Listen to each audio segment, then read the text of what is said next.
ለአዲስ አበባ ውሃና ፍሳሽ ባለስልጣን መገናኛ ቅርንጫፍ ስር ለምትገኙ የቦሌ ወረዳ 1 2 3 4 5 12 እና 13 በየካ ወረዳ 3 5 7 እና 8 እንዲሁም ቂርቆስ ወረዳ 1 ነዋሪዎች የመንግስት ተቋማትና የግል ድርጅቶች በሙሉ ባለስልጣኑ ለደንበኞች እየሰጠ ያለውን አገልግሎት ፈጣን፣ ቀልጣፋና ተደራሽ እንዲሁም በቴክኖሎጂ የተደገፈ ለማድረግ እየሰራ ነው።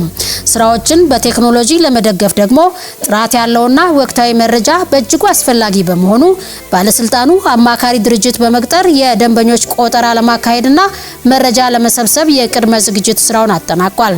አማካሪ ድርጅቱም አዲስ አበባ ዩኒቨርሲቲ ሲሆን የቆጠራ ስራውን የካቲት 18 ቀን 2018 ዓ.ም ይጀምራል።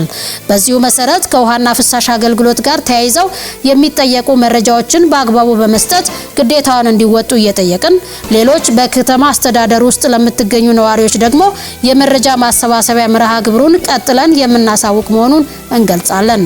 የአዲስ አበባ ውሃና ፍሳሽ ባለስልጣን